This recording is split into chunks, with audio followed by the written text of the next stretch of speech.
Hello gentleman, this is Mohan. आज मैं share करने वाला हूँ 100 way to motivate yourself book summary.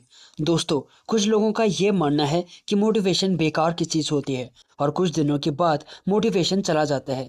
लेकिन अगर आप किसी गोल का पीछा करते हैं तो जितना ज़्यादा आपका मोटिवेशन होगा, उसे पाने में उतनी कम आपकी मेहनत लगेगी। कहते हैं ना, एक आइडियाज आपकी ज़िंदगी को पूरी तरह से बदल सकता है। स्टीव सैंडलर खुद को मोटिवेट करने के 100 आइडियाज बताते हैं। इस किताब में आप जानेंगे कि कैसे इनकी वजह से आपकी ज़िंदगी बिल्कुल आसान हो जाती है और आप सफलता की सीढ़ियाँ चढ़ने लगते हैं। सभी लोगों के पास ये किताब लाइव हैंडबुक की तरह होनी चाहिए, जिससे लाइव में कोई भी मुश्किल महसूस होने पर आप इस किताब के पन्ने पलटकर खुद को मोटिवेट कर सकते हैं। दोस्तों, मोटिवेशन का पहला वे है डेथ बेड एक्सरसाइज। इस आइडिया के मुताबिक लोग ये सोचते हैं कि वो हमेशा के लिए इस धरती पर रहने आए हैं, लेकिन आपको ये रियलाइज़ करना चाहिए कि एक दिन आएगा और आप इस धरती पर नहीं रहेंगे। जब आपको ये एहसास हो जाएगा तो आप देखेंगे कि नॉन इम्पॉर्टेंट चीज़ों में आप कितना टाइम वेस्ट कर देते हैं। और फिर जब आप इस बारे में विचार करेंगे तो आपके ना रहने पर ऐसी कौन कौन सी इच्छाएं और आशाएं बाकी रह गई हैं जिसे आप अपनी ज़िंदगी में पूरा करना चाहते थे। तब आपको इस लाइफ की वैल्यू का पता चलेगा और मैं यकीन के साथ कह सकता हूँ, तब आप समझ जाएंगे कि जैसे क्रिकेट वगैरह दूसरे गेम खत्म हो जाते हैं, उसी तरह लाइफ का गेम भी एक दिन खत्म हो जाता है और जो भी करना है वो खेल खत्म होने से पहले ही कर लेना है। मोटिवेशन का दूसरा वे है स्टे हंग्री एक्सरसाइज। मशहूर बॉलीवुड एक्टर आर्नोल्ड ने जब बॉडी बिल्डिंग से निकलकर फिल्मों में काम करना शुरू किया तो ज़्यादातर लोग उन्हें नहीं पहचानते थे और उनकी फिल्में भी फेल हो गई थी। इसके बाद उन्होंने अपने इंटरव्यू में पूरे यकीन के साथ कहा कि वो एक दिन हॉलीवुड के सबसे पावरफुल एक्टर बनेंगे। और फिर ये पूछे जाने पर कि वो ऐसा कैसे करेंगे, तो उन्होंने जवाब दिया कि वो अपने लिए एक बेस्ट एक्टर का विजन क्रिएट करेंगे और उस विजन को ऐसे जिएंगे जैसे कि वो सच हो गया है। उन्होंने बताया कि वो पहले भी बॉडी बिल्डिंग में इस तरीके को कामयाबी के साथ आजमा चुके थे। उनका लोगों से यही कहना था कि वो अपने मन मुताबिक विजन के मिलने का इंतजार मत कीजिए, बल्कि खुद अपने विजन को क्रिएट कीजिए। मोटिवेशन का तीसरा वे है टेल योर सेल्फ लाई। इसके मुताबिक आपको अपनी लाइफ के बारे में शानदार झूठ लिखने के लिए कहा जाता है। अगर आपने कोई ऐसा सपना देखा है या आपकी कोई ऐसी इच्छा है जिसके बारे में आपका मानना है कि उसको आपकी ज़िंदगी में पूरा नहीं किया जा सकता है, तो फिर उसके बारे में ऐसा दिखावा करके लिखिए कि वो काम हो गया है। उससे पूरा करने के लिए अपने ब्रांड को तैयार कीजिए। फिर जब आप उस काम को करेंगे तो वो सच में हो जाएगा। वैसे तो इच्छाओं का कोई अंत नहीं होता है, लेकिन आप एक बार में अपनी सबसे बड़ी इच्छा के बारे में लिखिए और उसे पूरा कीजिए। उसके बाद आप दूसरे के लिए कोशिश कर सकते हैं। वरना कहीं ऐसा ना हो कि बहुत सारी इच्छाओं को एक साथ पूरा करने की कोशिश में आपकी कोई भी इच्छा पूरी ही ना हो। मोटिवेशन का चौथा वे है keep your eyes on the prize. इस आइडिया के मुताबिक आपकी आंखें हमेशा प्राइज पर होनी चाहिए। इसके लिए एक एग्जाम्पल दिया गया है कि जमीन पर रखे 2 फुट मोटे और 10 फुट लंबे पेड़ के तने पर आप बड़े आराम से चलते हुए एक सिरे से दूसरे सिरे तक पहुंच जाते हैं, जबकि अगर उस पेड़ के तने को जमीन से 20 फुट की ऊंचाई पर रख दिया जाए तो फिर उस पर चलते समय आपके ब्रेन का फोकस आपको इस बात से डराता रहेगा कि कहीं आप गिर ना जाएं। आपकी लाइफ में हमेशा यही होता है, आप अपने डर के बारे में चिंतित रहते हैं और आपका फोकस हमेशा ऑप्टिमिज्म यानी कि उम्मीद से भरे हुए प्राइस की तरफ होना चाहिए कि उस काम को कर लेने के बाद आपको कितनी शाबाशी मिलने वाली है और आपका कितना फायदा होने वाला है। मोटिवेशन के 5वें वे के अनुसार आप अपना पसीना उस समय बहाइए जब आप प्रैक्टिस कर रहे हो। युद्ध के समय आपका पसीना काम नहीं आता, बल्कि उस समय आप फौरन मौके के हिसाब से एक्शन लेते हैं। इसीलिए आप शांति के समय मेहनत करके अपनी प्रैक्टिस कीजिए ताकि युद्ध के समय वो आपके काम आ सके। इसीलिए दौड़ की प्रैक्टिस करते समय खिलाड़ी अपने पीछे भारी टायर बांधकर दौड़ते हैं, जिससे उन्हें दौड़ने में बहुत ज़्यादा मेहनत करनी पड़ती है। लेकिन फिर उस टायर को हटा देने के बाद उन्हें अपना बदन बहुत हल्का फुल्का लगने लगता है। इस प्रकार अगर आप पहले ही मेहनत से प्रैक्टिस करके अपने डर पर काबू पा लेते हैं तो असली परीक्षा को आप बड़े आराम से सक्सेसफुली पास कर लेते हैं। मोटिवेशन का 6वां वे है सिंप्लीफाई योर लाइफ। इस आइडिया को समझने के लिए अमेरिकी फुटबॉल के एक बहुत मशहूर कोच विंस लोम्बार्डी का उदाहरण दिया गया है, जिनका कहना था कि अगर आप खेलते समय मैदान में बहुत एग्रेसिवली कुछ करना चाहते हैं, लेकिन आपके माइंड को इसके बारे में कुछ भी नहीं पता कि क्या करना है, तो आप कुछ भी नहीं कर पाओगे। यही बात असल ज़िंदगी में भी लागू होती है। इसीलिए आपको अपनी लाइफ को भी सिंप्लीफाई कर लेना चाहिए। इसके बारे में दो किताबें लिखी गई हैं जो बहुत ही पावरफुल हैं। पहली किताब है द वन थिंग और दूसरी है द एसेंशियलिज्म। दोनों किताबें ये कहते हैं कि अपने माइंड के लिए एक साथ बहुत सारे गोल्स चूज मत कीजिए, बल्कि उसकी जगह कोई ऐसा गोल चूज कीजिए जिसके मिलने के बाद बाकी सारे गोल्स ऑटोमेटिकली आपको मिल जाए। मोटिवेशन का सातवां वे है लुक फॉर द लास्ट गोल। इस आइडिया के बारे में ये बताया गया है कि अक्सर हम लोग चीज़ों को अपने नज़रिए से देखते हैं और वैसे नहीं देख पाते जैसे कि वो असल में होती है। इसके बारे में उदाहरण देते हुए बताया गया है कि दो लोग एक फ्रेंड की बर्थडे पार्टी में शामिल हुए।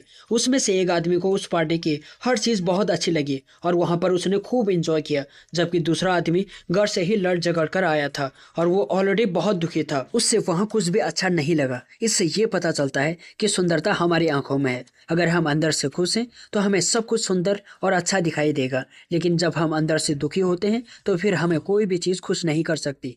हमारे पास ऐसी बहुत सी पॉसिबिलिटीज होती हैं कि हम अपने दिन को अच्छा और शानदार बना सकें। ये आपकी अपनी चॉइस है कि आप पॉजिटिव सोच रखें और खुश रहें या निराश वाली सोच रखकर दुखी रहें। इसीलिए अगर आप छोटे गोल बनाकर उन्हें अचीव करेंगे तो आपका दिन जरूर अच्छा गुजरेगा। मोटिवेशन का आठवां वे है पुश ऑल योर बटन्स। इस आइडिया के बारे में बताया गया है कि हमें ये पता होता है कि किस कंडीशन में हम अच्छा काम कर पाते हैं और किस कंडीशन में हम अच्छा काम नहीं कर पाते हैं। इस बारे में उदाहरण दिया गया है कि कंप्यूटर चलाने के लिए उसमें बहुत से बटन होते हैं, लेकिन अगर किसी शख्स को उन बटन का इस्तेमाल करना नहीं आता है तो वो बहुत परेशान होने के बाद भी कंप्यूटर में कोई काम नहीं कर पाएगा। इसी तरह अगर आपको अपने बारे में नॉलेज है कि कौन सी चीज़ आपके मूड को अच्छा करती है तो आप अच्छा काम करने लगते हैं। जैसे बहुत से गाने आपको मोटिवेट करती हैं, बहुत सी फिल्में आपको चार्जअप कर देती हैं और बहुत से यूट्यूब वीडियो से आपको पॉजिटिविटी मिलती है और बहुत से लोगों से मिलकर आप एकदम से खुश हो जाते हैं।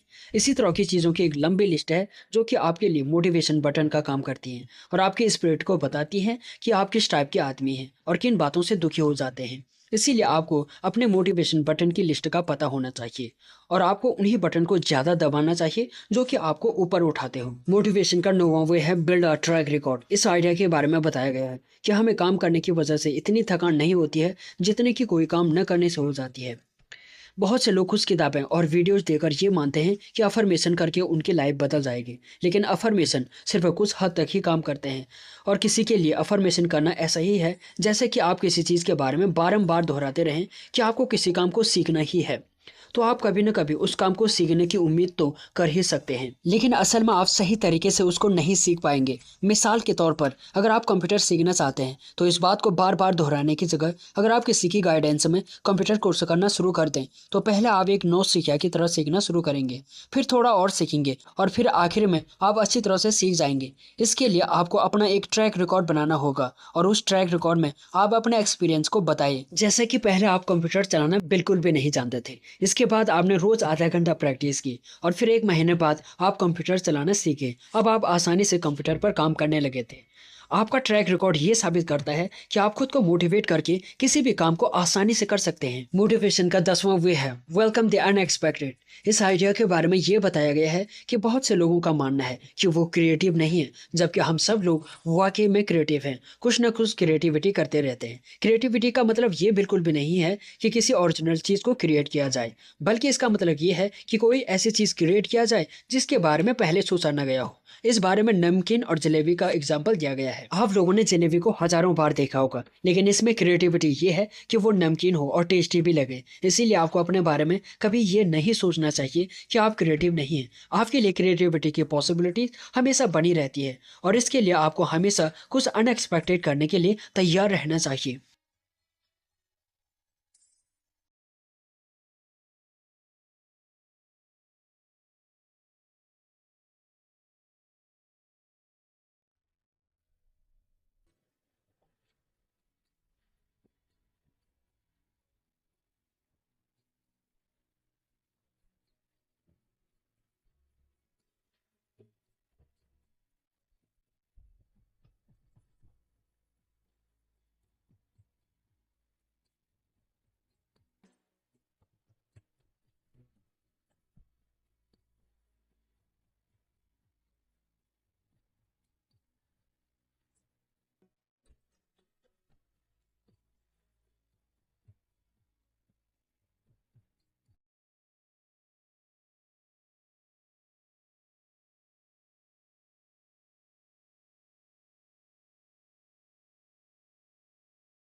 दोस्तों, मोटिवेशन का 11वां वे है फाइंड योर मास्टर की। इस आइडिया के बारे में ये बताया गया है कि बहुत सारे वीडियोस और किताबें आपके लिए लाइफ चेंजिंग साबित हो सकती हैं। जैसे कि ये किताब जिसमें आपकी लाइफ बदलने के लिए 100 आइडियाज़ बताए गए हैं, या फिर आपके लिए कोई ऐसा प्रोफेशनल कोर्स हो सकता है, या फिर आपकी खुद की कोई ऐसी क्वालिटी हो सकती है जैसे कि सेल्फ डिसिप्लिन, जिससे आप अपने आप को डिसिप्लिन करके अपने लेवल को हमेशा बढ़ा सकते हैं। कई बार आपको अपने लिए ऐसी मास्टर की के बारे में पता नहीं होता है। अगर आप बहुत से महान लोगों की जीवनी के बारे में पढ़ेंगे तो आपको पता लगेगा कि उन्होंने भी अपने जीवन की किसी खास टाइम में ऐसी किताबें पढ़ी थी जिन्होंने उनके कॉन्सेप्ट और सोच को बदल दिया था, और वो उनके लिए लाइफ चेंजिंग बुक्स साबित हुई थी। इसीलिए आपको बाहर फैले हुए नॉलेज के भंडार में से अपनी मास्टर की को तब तक ढूंढते रहना होगा जब तक कि वो मिल ना जाए। मोटिवेशन का 12वां वे है put your library on wheels. इस आइडिया के बारे में ये बताया गया है कि बहुत से लोग रोज अपने जॉब के सिलसिले से देर रात तक ट्रेनों और बसों में सफ़र करते रहते हैं, या ड्राइविंग या वॉकिंग करते हैं, और रात में घर लौट आते हैं। आज की डेट में बहुत से ऑडियो बुक्स की ऑडियो टैप्स है और सीडी अवेलेबल है जिन्हें सुनकर बहुत सी इन्फॉर्मेशन मिल सकती है। आपको इस अपॉर्चुनिटी का इस्तेमाल करना सीखना चाहिए। इसमें बहुत से ऐसे मोटिवेशनल सॉन्ग हो सकते हैं जिन्हें सुनकर आपको खुशी का एहसास हो सकता है, या फिर ऐसी नेगेटिव न्यूज़ हो सकती है जो आपको दुखी कर सकती हैं, जिन्हें आपको नहीं सुनना चाहिए। कहने का ये मतलब है कि जब आप ड्राइविंग कर रहे हो या ट्रेन या बस में सफ़र कर रहे हो तो खुद को ऐसे टाइम में मोटिवेशनल चीज़ों को सुनने के लिए प्रोग्राम कर सकते हो। ऐसा कहा जाता है कि जब आप ड्राइविंग कर रहे हो तो उस दौरान इतना सब कुछ पढ़ा जा सकता है कि आप एक यूनिवर्सिटी कोर्स को अपने ड्राइविंग टाइम में ख़त्म कर सकते हैं। मोटिवेशन का 13वां वे है डेफिनेटली प्लान योर वर्क। एक मशहूर कहावत है कि 1 घंटा प्लानिंग का 3 घंटे आपके एजुकेशन के बचाता है। यानी कि अगर आपने किसी काम की प्लानिंग पर 1 घंटे का समय दिया है तो आप 3 घंटे का काम सिर्फ 1 घंटे में कर सकते हैं। एक डेफिनेट प्लान के बगैर आपका काम करने का इरादा अजीब तरह से अस्त व्यस्त हो जाता है और उसमें बहुत कमी आ जाती है। प्लानिंग करने के बाद आपकी प्रोडक्टिविटी बढ़ जाती है और आप बहुत कम समय में बहुत ज़्यादा काम कर लेते हैं, और इससे आप और ज़्यादा काम करने के लिए मोटिवेट होते हैं और आपकी चिंता बहुत कम हो जाती है। मोटिवेशन का 14वां वो है ब्राउन्स योर थॉट। बहुत से लोगों ने बास्केटबॉल के खेल को जरूर देखा होगा। इस खेल में आप बॉल को बार बार जमीन पर मारते हैं और एक हाथ से ड्रिबलिंग करते हैं, और अगर आप बहुत अच्छे प्लेयर बनना चाहते हैं तो आपको अपने दोनों हाथ से अच्छी तरह से ड्रिबलिंग करना आना चाहिए। इसके बाद आप अपने खेल की स्किल को बहुत ज़्यादा सुधार सकते हैं और दूसरे प्लेयर को भी काफ़ी चकमा दे सकते हैं। यही नियम हमारी असल ज़िंदगी पर भी लागू होता है। एक रिसर्च के मुताबिक हमारे दिमाग में रोज़ाना अलग अलग तरीके के बहुत सारे थॉट्स आते हैं, और क्योंकि हमारे दिमाग में एक साथ 2 तरह के विचार नहीं रह सकते हैं, इसलिए या तो हम पॉजिटिव रह सकते हैं या फिर नेगेटिव रह सकते हैं। हम नेगेटिव थॉट को भी पॉजिटिव थॉट में बाउंस बैक कर सकते हैं, लेकिन इसके लिए बहुत धीरज और प्रैक्टिस की ज़रूरत होती है, और आप प्रैक्टिस करके अपने ऑप्टिमिज्म को बढ़ा सकते हैं। मोटिवेशन का 15वां वो है लाइट योर लेजी डायनामाइट। हो सकता है किसी मुश्किल काम को देखकर आपको ऐसा लगता हो कि आप उसे पूरा नहीं कर पाएंगे, तो उस काम को बिल्कुल ना करने से अच्छा है कि आप उसे स्लो मोशन में स्टार्ट करें। इस तरह काम करने से आपको काम के पूरा होने की चिंता नहीं रहेगी और आपके ऊपर काम करने का प्रेशर भी नहीं होगा। इस आइडिया को समझाने के लिए हेनरी फोर्ड का एग्जाम्पल दिया गया है। दोस्तों, हेनरी फोर्ड का कहना है कि कोई भी काम ऐसा नहीं है जिसको नहीं किया जा सके, भले ही वो काम कितना भी बड़ा क्यों ना हो। आपको बस उस काम को छोटे छोटे टुकड़ों में बांट लेना है और फिर धीरे धीरे उस काम को शुरू कर देना है। जैसे कि लेजी डायनामाइट होती है, जिसमें शुरू में चिंगारी लगाने पर वो धीरे धीरे जलती जाती है और फिर बाद में बड़ा धमाका होता है। उसी तरह आप भी किसी भी मुश्किल काम को बहुत आराम से और धीरे धीरे स्टार्ट कर सकते हैं, और फिर जब आप उसी काम को करते करते आप रेगुलरिटी में आ जाते हैं तो आपकी फायर में कैचिंग आ जाती है और आप एक बड़ा धमाका कर देते हैं, यानी कि उस काम को बहुत अच्छे से पूरा कर लेते हैं। मोटिवेशन का 16वां वे है चूज द हैप्पी फ्यू। इस आइडिया को समझाने के लिए ये बताया गया है कि आपकी ज़िंदगी में आने वाले बहुत सारे लोग आपको ऊपर उठाने में मदद करते हैं। ऐसा कहा जाता है कि आपके आसपास रहने वाले 5 अहम लोग आपकी जिंदगी को बनाते हैं और बिगाड़ते हैं। वही लोग ज्यादातर आपके अच्छे और बुरे गुणों के लिए ज्यादा जिम्मेदार होते हैं। दोस्तों, ये लोग आपके दोस्त, फैमिली मेंबर, पार्टनर या और कोई शख्स हो सकता है। आपको ऐसे लोगों की एक लिस्ट बनानी चाहिए जो आपको मोटिवेट करते हैं और बेहतर बनने में आपकी मदद करते हैं। और फिर आप इन्हीं लोगों के साथ ज्यादातर रहना शुरू कीजिए और बाकी लोगों को नेग्लेक्ट कीजिए। दोस्तों, मोटिवेशन का 17वां वे है। इस आइडिया को समझाने के लिए एक फिल्म एक्टर का एग्जाम्पल लिया गया है। अक्सर फिल्मों में देखा गया है कि सलमान खान, शाहरुख खान और अमिताभ जैसे सुपरस्टार अपने रोल की एक्टिंग करते करते उस किरदार में इतना खो जाते हैं कि वो किरदार असली लगने लगता है और हम कहते हैं कि वाह, इन्होंने कितनी अच्छी एक्टिंग की है। लेकिन ये होता कैसे है? असल में आप जैसा एक्ट करते हैं वैसा बन जाते हैं, और जब आप पूरे कॉन्फिडेंस के साथ अपना रोल प्ले करते हैं तो उसमें सच्चाई नजर आती है, और लो कॉन्फिडेंस के साथ अपना रोल प्ले करने पर आप साधारण से नजर आने लगते हैं। दरअसल अच्छा किरदार बनने में भी और बुरा किरदार बनने में भी बहुत सारे रिहर्सल और प्रैक्टिस लगती है। अगर आपकी आदत एक रोने वाले इंसान की बन गई तो आप इजीली वैसे ही बन जाते हैं और बात बात पर रोने लगते हैं। लेकिन अगर आपको बड़ी से बड़ी परेशानी को मजाक में उड़ाने की आदत है तो इसकी रिहर्सल करके आप स्ट्रॉन्ग पर्सन बन जाते हैं। मोटिवेशन का 18वां वे है, don't just do something, just sit there. आपने नोटिस किया होगा कि कभी कभी बाथरूम में नहाते समय या वॉक पर जाते समय अचानक कुछ शानदार आइडियाज आपके दिमाग में आ जाते हैं और आपकी पहले से चली आ रही कोई मुश्किल हल हो जाती है। इस आइडिया को समझाने के लिए कहा गया है कि आप कुछ देर के लिए शांत होकर बिल्कुल अकेले कहीं बैठकर पूरी तरह से रिलैक्स कीजिए और इस समय टेलीविजन प्रोग्राम और म्यूजिक वगैरह से खुद को दूर रखिए और इस माहौल में खुद को महसूस करने की कोशिश कीजिए और अपने सेंसेस पर फोकस कीजिए। ऐसा करने पर आपको रियलाइज होगा कि आप अपनी लाइफ दूसरों के लिए जी रहे हैं और अपने सपनों को पूरा करने के लिए कुछ भी नहीं कर रहे हैं, और फिर आपके दिमाग में अपने सपनों के लिए मोटिवेशन और गाइडेंस के आइडियाज मिलने लगेंगे। मोटिवेशन का 19वां वे, यूज यूर ब्रेन केमिकल। इस आइडिया को समझाने के लिए बताया गया है कि जब आप किसी चीज को एंजॉय करते हैं तो आपकी बॉडी केमिस्ट्री में चेंजेस होने लगते हैं और आपका मोटिवेशन और एनर्जी लेवल तेजी से बढ़ने लगता है। इसीलिए एक एग्जाम्पल दिया गया है। एक लड़की शाम को ऑफिस से लौटकर घर पहुंचती है और उसने अपने माँ से कहा कि आज वो बहुत थक गई है, इसीलिए वो खाना भी नहीं खाई, और फिर अपने कमरे में जाकर उसने अपना शूज भी नहीं उतारे और बिस्तर पर लेटकर सो गई। तभी फोन की घंटी बजती है। फोन की दूसरी तरफ उसका बॉयफ्रेंड था जिसने उसे इन्वाइट करते हुए बताया कि उसने डिस्को क्लब में बहुत ही शानदार प्रोग्राम के 2 टिकट का अरेंजमेंट किया है और वहाँ का खाना भी बहुत शानदार है। ये सुनकर उसमें एकदम से जोश आ गया। वो उछलकर बिस्तर से नीचे उतरी और वहां से जाने के लिए जल्दी जल्दी मेकअप करने लगी और फिर उस क्लब में पहुंच गई। वहां वो अपने बॉयफ्रेंड के साथ सुबह के 3 बजे तक खुश होकर डांस करती रही, हंसती रही और इंजॉय करती रही। और इसके बाद भी घर लौटते समय उसकी आंखों में नींद का नामो निशान तक नहीं था, बल्कि उसके अंदर एक खुशी और एक्साइटमेंट भरे हुए थे। इससे ये पता चलता है कि हमारे ब्रेन केमिकल्स किस तरह से काम करते हैं। अगर आपने अपने काम के बारे में कुछ इंटरेस्टिंग और मज़ेदार करना सीख लिया तो फिर आपके ब्रेन केमिकल्स आपको उस काम के लिए मोटिवेट करेंगे और आप खुशी खुशी उस काम को करने लगेंगे। और अगर आपका काम रफ एंड टफ और बोरियत वाला है तो भी आप उसके अंदर कुछ इंटरेस्टिंग बातें तलाश कीजिए और खुद को सेल्फ मोटिवेट कीजिए। ऐसा करने पर आपके ब्रेन केमिकल्स हमेशा आपको खुश रखेंगे। दोस्तों, मोटिवेशन का 20वां वे है, लीव हाई स्कूल फॉरएवर। इस आइडिया को समझाने के लिए बताया गया है कि हम में से कुछ लोग अभी भी खुद को अपने हाई स्कूल वाले टाइम की मेंटालिटी में फंसा हुआ महसूस करते हैं, और हाई स्कूल से पहले हम लोग अपनी ज़िंदगी बहुत लापरवाही के साथ जिया करते थे। हमारे बहुत से सपने होते थे और हम मस्ती के साथ खूब इंजॉय किया करते थे। लेकिन जैसे ही आपका हाई स्कूल का टाइम करीब आता है तो लोग आपको डराना शुरू कर देते हैं कि अब आपका समय बदल गया है और आपका क्या होगा। लोग कहते हैं अब आपको बहुत ध्यान से पढ़ना पड़ेगा, इसी परफॉर्मेंस पर आपकी आगे की जिंदगी भी डिपेंड करने वाली है।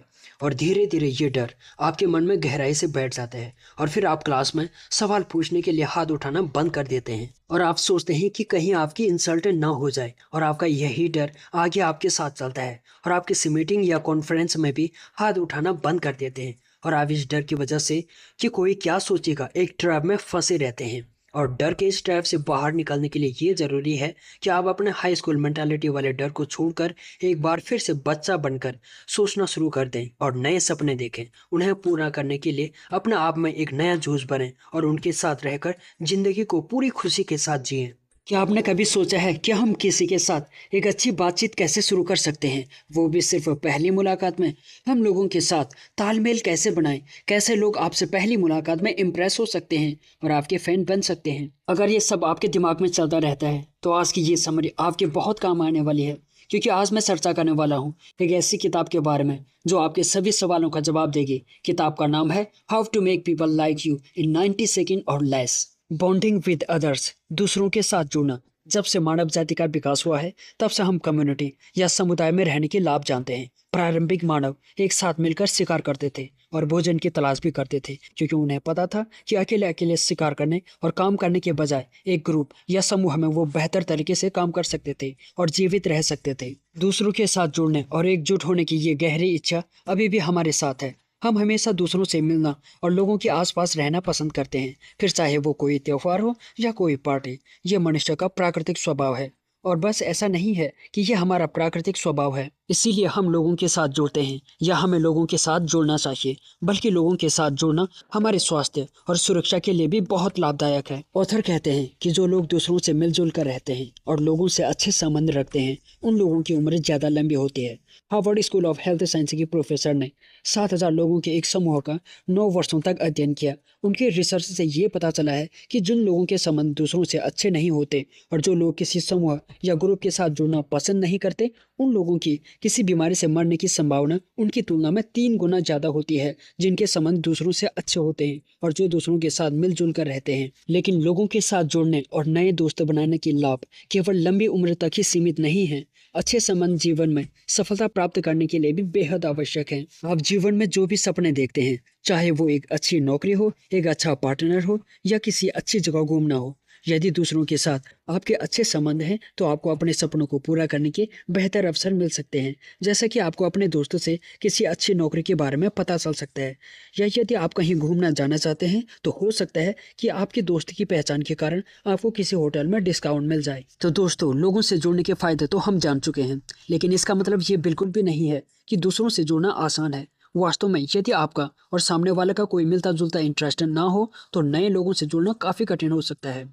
जब भी आप किसी से मिलते हैं तो उसे प्रभावित करने के लिए आपके पास लगभग 90 सेकंड का समय होता है। अगर आप इस सीमित समय के अंदर उस व्यक्ति को प्रभावित ना कर पाए तो ये बहुत कठिन है कि आप उसे आगे प्रभावित कर पाएंगे। सौभाग्य से 90 सेकंड के भीतर किसी को प्रभावित करना संभव है। आगे हम यही जानेंगे कि किस तरह से हम किसी को भी 90 सेकंड के भीतर आश्चर्यजनक रूप से प्रभावित कर सकते हैं। तो चलिए शुरू करते हैं। पहला स्टेप है pay attention to your body language. अपनी शारीरिक हाव भाव पर ध्यान दें। अब आप ये जान चुके हैं कि किसी भी व्यक्ति के साथ बिताए गए शुरुआती पल नए संबंध बनाने के लिए बेहद महत्वपूर्ण है। लेकिन क्या आप जानते हैं कि आपके कुछ बोलने से पहले ही लोग आपके प्रति शुरुआती धारणा बना लेते हैं। दोस्तों, ऑथर बुद्धमैन के अनुसार लोग जो सबसे पहले चीज आप में नोटिस करते हैं वो है आपका शरीर, आपकी आंखें और आपके चेहरे के हाव भाव। और इन तीनों चीजों के लिए आपके अंदर एक ओपननेस यानी कि खुलेपन की भावना होना आवश्यक है। सबसे पहले अपने शरीर से शुरुआत करें। किसी को भी प्रभावित करने के लिए सबसे पहले आपका शरीर सीधे सामने वाले व्यक्ति की दिशा में होना चाहिए। इससे पता चलता है कि आप सामने वाले में और उसकी बातों में इंटरेस्टेड हैं और आप उनसे बातचीत करना चाहते हैं। इसके बाद सीधे उनकी आंखों में देखें। सीधे सामने वालों की आंखों में देखकर बात करना ट्रस्ट या विश्वास जगाने का एक शानदार तरीका है। उसके बाद सामने वाले की तरफ देखते हुए हल्का सा मुस्कुराएं। अपने अंदर की सारी पॉजिटिविटी को अपने मुस्कुराहट में झलकने दें। इससे सामने वाले व्यक्ति के अवचेतन मन में संदेश जाएगा कि आप ईमानदार और खुले विचारों वाले इंसान हैं। जब आप इन तीनों प्रक्रियाओं द्वारा दूसरे व्यक्ति के मन में अपनी जगह बनाना शुरू कर देते हैं तो उसके बाद आप सामने वाले व्यक्ति को अपना परिचय दें। बहुत ज़्यादा सोच विचार ना करें और एक मधुर आवाज़ में हाय या हेलो के साथ सामने वाले व्यक्ति का अभिवादन करें। फिर उस व्यक्ति को अपना पहला नाम यानी कि फर्स्ट नेम बताएं और उन्हें अपना परिचय देने के लिए प्रोत्साहित करें। एक बार जब वो अपना नाम बता दें तो तुरंत आप उसके नाम को दोहराएं, ताकि ये सुनिश्चित हो जाए कि उस व्यक्ति का नाम आपके दिमाग में अच्छी तरह से बैठ जाए। उसका नाम लेकर कहें कि आपसे मिलकर अच्छा लगा। You must develop right attitude. सही रवैया अपनाएं। जब किसी के ऊपर अच्छा प्रभाव डालने की बात आती है तो किसी से मिलते जुलते इंटरेस्ट या हॉबी के बारे में बात करने से अच्छा और कुछ भी नहीं हो सकता है। जब बात किसी के ऊपर अच्छा प्रभाव डालने की हो तो एक जैसी रुचियां या इंटरेस्ट मददगार होती हैं। जाहिर सी बात है कि हम उन लोगों के साथ अच्छा तालमेल बना पाते हैं जो हमारे ही तरीके की किताबें पढ़ते या हमारी पसंदीदा स्पोर्ट्स टीम का समर्थन करते। पर जब दो लोगों में कोई समानता ना हो तब आपको क्या करना चाहिए? ऐसे में तालमेल बनाने के बहुत से तरीके हैं जो कि हम आगे के समय में जानेंगे। पर सबसे महत्वपूर्ण बात यह है कि ऐसा तालमेल बनाने के लिए आपको ज़रूरत है एक सही रवैये यानी कि एक सही एटीट्यूड की। ये समझना महत्वपूर्ण है कि आपका रवैया उपयोगी है या फिर वो बेकार है। एक उपयोगी रवैये का मतलब है कि क्या आप जानते हैं कि आप अपनी बातचीत से क्या परिणाम हासिल करना चाहते हैं, जबकि एक बेकार रवैये का मतलब है कि आपको नहीं पता कि आप अपनी बातचीत से क्या परिणाम चाहते हैं। अगर आप एक अच्छा और उपयोगी रवैया दिखाएंगे तो आप अपने हाव भाव से दूसरे व्यक्ति को अपनी ओर आकर्षित कर सकते हैं, जबकि एक बेकार रवैया आपके हाव भाव में एक नेगेटिविटी पैदा कर देगा जो दूसरे लोगों को बिल्कुल भी पसंद नहीं आएगा। इसीलिए अगर आप दूसरों के साथ अच्छा तालमेल बनाना चाहते हैं तो आपको एक उपयोगी और सकारात्मक रवैये को अपनाना चाहिए। अब प्रश्न ये उठता है कि आखिर आप ऐसा रवैया कैसे बना सकते हैं? एक सकारात्मक और उपयोगी रवैया इस बात से शुरू होता है कि आप ये तय करें कि आप अपने और दूसरे व्यक्ति के बीच हो रही बातचीत से आखिर क्या परिणाम चाहते हैं। इसीलिए जब आप किसी से बातचीत करना शुरू करें तो आपको सबसे पहले ये जान लेना चाहिए कि आप अंतिम परिणाम क्या चाहते हैं, और साथ ही साथ ये भी तय करना चाहिए कि उस अंतिम परिणाम तक कुशलतापूर्वक पहुंचने के लिए आपको कैसी अप्रोच या दृष्टिकोण की आवश्यकता है। Adopt N impressive body language. एक प्रभावशाली बॉडी लैंग्वेज को अपनाएं। अभी तक आपने जाना कि एक सकारात्मक रवैया एक प्रभावशाली बॉडी लैंग्वेज की नींव होती है, परंतु प्रभावशाली बॉडी लैंग्वेज आखिर होता क्या है? ऑथर के अनुसार बॉडी लैंग्वेज दो प्रकार के होते हैं। पहला है ओपन बॉडी लैंग्वेज और दूसरा closed body language. Open body language आपकी भावनाओं को प्रकट करता है, जो दूसरे व्यक्ति को ये संकेत देता है कि आप उनसे बातचीत करने के लिए केवल तैयार ही नहीं बल्कि काफ़ी इंटरेस्टेड भी हैं। फलस्वरूप जब दो व्यक्ति एक दूसरे की तरफ देखकर बातचीत करते हैं तो वो एक गहरा कनेक्शन बना लेते हैं और उनके बीच आपसी विश्वास बढ़ता है। इसके विपरीत क्लोज्ड बॉडी लैंग्वेज निराशा, घबराहट या किसी तरह की बाधा का इशारा देते हुए भावनाओं को बचाने का काम करती है। हाथ बांधना एक बहुत ही आम तरीका है जिससे हम अपनी भावनाओं को बचाने का काम करते हैं। किसी भी व्यक्ति से बात करते समय दूसरी तरफ देखना या टेढ़ा घूमना भी क्लोज्ड बॉडी लैंग्वेज का एक संकेत हो सकता है। The art of synchronising. तालमेल बिठाने की कला। दूसरों की नकल करना मनुष्य का एक साधारण स्वभाव है। असल में आपको यह एहसास भी नहीं होता है कि जिस दिन से आप पैदा हुए उस दिन से आप खुद को दूसरों के साथ जोड़ रहे हैं। जैसे एक बच्चे का शरीर उसके माता पिता के साथ अपना आप एक तालमेल बना लेता है। तालमेल बनाने की ये आदत जीवन भर हमारे साथ रहती है। जैसे कि एक व्यक्ति के कपड़ों की पसंद उसके जीवन साथी से प्रभावित होती है। पर ऐसा क्यों होता है? दरअसल अपने आप को दूसरों के अनुकूल बनाना पूरी तरह से प्राकृतिक है। जैसे कि यदि कोई आपकी तरफ देखकर मुस्कुराता है तो आप भी उनकी तरफ देखकर मुस्कुराते हैं, वैसे ही दूसरे व्यक्ति की उबासी देखकर आप भी उबासी लेने लगते हैं। यह तालमेल हमारे जीवन का एक प्रमुख हिस्सा है और खास तौर पर जब बात दूसरों के साथ संबंध बनाने की हो तो ये बेहद महत्वपूर्ण हो जाता है। आखिरकार हमें वही लोग पसंद आते हैं जिनसे हमारा अच्छा तालमेल बन जाता है और जो हमारे जैसे होते हैं। बहुत सारे रिसर्चर्स से ये पता चला है कि हम लोग उन लोगों के साथ काम करना या घूमना पसंद करते हैं जो हमारी तरह दिखते हैं या फिर हमारे जैसे स्वभाव वाले होते हैं। पर जब बात किसी को आकर्षित करने की हो तब इस तालमेल का क्या अर्थ होता है? इसका अर्थ है कि आप बड़ी सावधानी पूर्वक और बारीकी से दूसरे व्यक्ति के चेहरे के हाव भाव और उनके बोलने के तरीके और उनके उठने बैठने के तरीके की नकल करना शुरू कर दो। 10 Days to Faster reading book summary. दोस्तों, ये किताब आपको क्यों पढ़नी चाहिए? सब कुछ पढ़ने के बजाय सिर्फ वही पढ़िए जो आपको पसंद आए। कुछ बुरी आदतों को छोड़कर आप अपने पढ़ने की रफ्तार को कैसे बढ़ा सकते हैं? किसी किताब को पढ़ने से पहले उसका प्रीव्यू लीजिए। अपने पढ़ने की रफ्तार बढ़ाने के लिए आप अलग अलग तरीके अपना सकते हैं। पढ़ते वक्त अपने उंगलियों को उस लाइन पर रखिए जिससे आप पढ़ रहे हैं। दोस्तों, किताबें पढ़ना एक बहुत अच्छी और लाइफ चेंजिंग आदत है। यदि हम कम समय में ज़्यादा से ज़्यादा किताबें पढ़ पाएं तो कोई भी जानकारी या स्किल सीखना हमारे लिए बहुत आसान हो जाएगा। क्या आपको पता है कि आज दुनिया के सबसे अमीर व्यक्ति एलोन मस्क अपने बचपन में ही महीने की 60 किताबें पढ़ा करते थे। उन्होंने सिर्फ किताबों से ही रॉकेट विज्ञान को सीख लिया। इससे आप अंदाजा लगा सकते हैं कि किताबें पढ़ना कितना जरूरी है। आपका दिमाग शब्द को आपके बोलने से पहले ही पहचान और समझ लेता है, लेकिन आपके बोलने से पढ़ने की स्पीड में कमी आ जाती है। ये मानो कि पढ़ने की स्पीड पर ब्रेकर लग जाता है। इसीलिए पढ़ते वक्त कम से कम बोलें, सिर्फ शब्दों को देखते हुए वाक्यों को पूरा करें। ध्यान रखें कि ये प्रक्रिया धीरे धीरे ही सीखी जा सकती है। इससे एक दिन में करने का प्रयास बिल्कुल भी ना करें, वरना आपको कुछ भी समझ में नहीं आएगा, जिससे आप इरिटेट हो जाओगे और फिर से दोबारा से बोल बोल कर पढ़ने लगोगे। Skimming and scanning technique. दुनिया में सबसे ज्यादा किताबें पढ़ने वाले व्यक्ति का नाम किम पीक है, जिसने अपने पूरे जीवन में सिर्फ 12,000 किताबें पढ़ी थी, जबकि पढ़ने के लिए लाखों करोड़ों किताबें हैं। आपको ये बात अपने दिमाग में रखनी होगी कि आप दुनिया की सारी किताबें नहीं पढ़ सकते। इसलिए आपको किताबों का चुनाव करना आना चाहिए कि कौन सी किताब आपको पढ़नी है और कौन सी किताब नहीं पढ़नी है। ये जानने के लिए कि कोई किताब आपके पढ़ने लायक है या नहीं, आप स्किमिंग और स्कैनिंग टेक्निक का इस्तेमाल कर सकते हैं। किताब को हाथ में लेते ही हर एक चैप्टर का नाम पढ़ो और हर एक हेडलाइन और टॉपिक को पढ़ो। किताब के नाम से ही आपको काफ़ी हद तक उसके बारे में पता चल जाएगा। जो चैप्टर आपको पहले पसंद आए आपको वही पढ़ना चाहिए। उससे आपको काफ़ी हद तक किताब के बारे में पता चल जाएगा कि वो किताब आपको पढ़नी चाहिए या नहीं। स्किमिंग और स्कैनिंग करने में आपको मात्र 10 या 15 मिनट ही लगेंगे, जो आपके कई घंटे बचा सकता है। इसीलिए किताब का चुनाव बहुत समझदारी से ही करें। किसी भी किताब को ज़बरदस्ती ना पढ़ें। शुरुआत में ही आपको पता चल जाएगा कि ये किताब आपकी रुचि का है या नहीं। अब बात करते हैं कि ये किताब आपको क्यों पढ़नी चाहिए। आगे बढ़ने के लिए पढ़ना बेहद जरूरी है। हर कोई व्यक्ति इस बात को जानता है कि दुनिया का हर कामयाब व्यक्ति बिना पढ़े या बिना किसी खास चीज़ के बारे में जानकारी इकट्ठा किए कामयाब नहीं हुआ। और किताबें ये जानकारी हमें बहुत आसानी से दे दिया करती हैं। लेकिन क्या हो अगर आपको बहुत कम समय में बहुत सी किताबें पढ़नी हो? क्या हो अगर आप बहुत धीरे पढ़ते हो, जिससे आपको कुछ भी सीखने में बहुत ज़्यादा समय लगता हो? दोस्तों, ये किताब इस तरह की समस्याओं से निकलने में आपकी मदद करती है। ये किताब आपको वो अलग अलग तरीके बताती है जिसकी मदद से आप अपने पढ़ने की रफ्तार को बढ़ा सकते हैं। साथ ही साथ ये हमें कुछ बुरी आदतों के बारे में भी बताती हैं जो हमें तेज़ पढ़ने से रोकती हैं। आपको सब कुछ पढ़ने की ज़रूरत क्यों नहीं है? वो कौन सी बुरी आदतें हैं जो हमें तेज़ पढ़ने से रोकती हैं?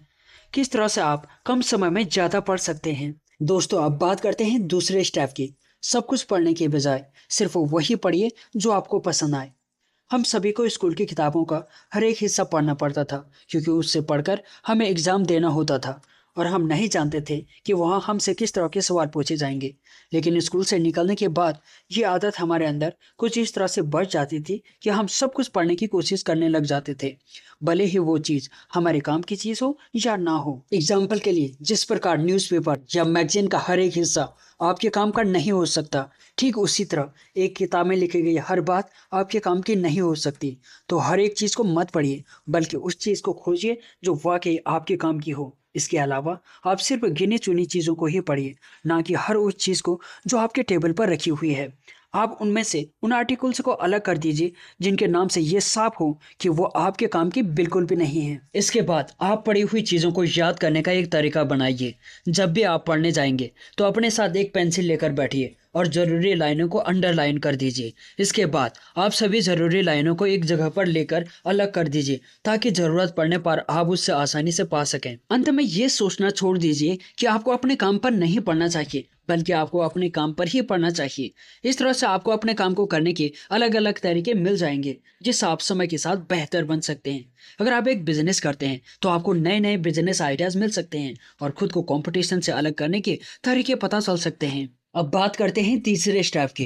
कुछ बुरी आदतों को छोड़कर आप अपने पढ़ने की रफ्तार को बढ़ा सकते हैं। किसी अच्छी आदत को अपनाने के लिए अगर आपको जगह बनानी है तो उससे पहले किसी न किसी बुरी आदत को निकालकर जगह खाली करनी होगी। तो आइए जानते हैं कि वो कौन सी बुरी आदतें हैं जिन्हें छोड़कर आप अच्छी आदतें बना सकते हैं। सबसे पहले तो आप पढ़ते वक्त इधर उधर की बातों के बारे में सोचना छोड़ दीजिए। अक्सर होता यह है कि पढ़ते वक्त हमारा दिमाग काम पर कम यहाँ वहाँ की बातों पर ज़्यादा लगता है। इसकी वजह से हम पढ़ी गई चीज़ों को अच्छे से याद नहीं रख पाते, क्योंकि हमने उससे अच्छे से पढ़ा ही नहीं। इस बुरी आदत को निकालने के बाद आप उन चीज़ों के बारे में सोचना शुरू कर दीजिए जो किताब से संबंधित है। एग्जाम्पल के लिए, अगर आप शाम के बारे में पढ़ रहे हैं तो याद कीजिए जब आखिरी बार आपने शाम को देखा तो उसकी कौन कौन सी खूबियाँ किताब में लिखी गई बातों से मिल रही हैं। इस तरह से आप किताब की बातों की तुलना अपनी जिंदगी से करते जाइए, ताकि आप उसे ज्यादा समय तक याद रख सकें। इसके बाद जो गलत आदत आपको छोड़नी है वो ये है कि एक ही लाइन को बार बार पढ़ना। कुछ लोग जाने अनजाने में एक लाइन पढ़ने के बाद दोबारा उसी लाइन को पढ़ने में लग जाते हैं। पढ़ते वक्त अपने उंगली किताब की उसी लाइन पर रखिए जिससे आप पढ़ रहे हैं। इस तरह से आप अपना कुछ समय बचाकर जल्दी पढ़ सकते हैं। लेकिन इसका मतलब ये नहीं है कि अगर आपको कोई लाइन समझ में ना आए तो आप उसे छोड़कर आगे बढ़ गए। कहने का मतलब ये है कि अगर आपको कोई लाइन समझ में ना आए तो उसे दोबारा पढ़िए, अगर समझ में आ गया तो आगे बढ़िए। इसके बाद आप बोल बोल कर पढ़ना बंद कर दीजिए और ना ही पढ़ते वक्त अपनी जीभ हिलाइए। हमारा दिमाग 1 मिनट में 400 शब्द पढ़ सकता है, लेकिन जब हम बोल बोल कर पढ़ते हैं तो हम सिर्फ 150 शब्द ही पढ़ पाते हैं। पढ़ते वक्त एक च्युइंगम चबाइए, इससे आपको मन में पढ़ने में मदद मिलेगी। दोस्तों, चौथा स्टेप है किसी किताब को पढ़ने से पहले उसका प्रीव्यू ले लीजिए। अब वक्त आ गया है कि हम इस बारे में बात करें कि किस तरह से आप कम समय में ज़्यादा पढ़ सकते हैं। सबसे पहले तो ये पहचानना सीखिए कि कौन सी चीज़ें आपके काम की नहीं हैं या किन किताबों को आपको नहीं पढ़ना चाहिए। इनके लिए आप खुद से 2 सवाल पूछिए कि मैं इससे क्यों पढ़ रहा हूँ और मुझे इस जानकारी की ज़रूरत क्यों है। सबसे पहले तो आपको ये पता होना चाहिए कि आप जो पढ़ रहे हैं उसकी ज़रूरत आपको क्यों है। एग्जाम्पल के लिए, अगर आप कंप्यूटर प्रोग्रामर हैं और चाहते हैं कि आप कुछ नया और बेहतर बनाएं, तो आप सिर्फ नई टेक्नोलॉजी को पढ़ने पर ध्यान दीजिए। वो प्रोग्रामिंग लैंग्वेज जिनका इस्तेमाल अब बहुत कम होता है, उन्हें सीखने में अपना समय बर्बाद मत कीजिए। इस तरह से आप पुरानी किताबों को निकालकर अपने पढ़ने का काम कम कर सकती हैं। अपनी किताबों की लिस्ट को छोटा करने के बाद अब वक्त आ गया है कि हर किताब का प्रीव्यू लेना शुरू कर दीजिए।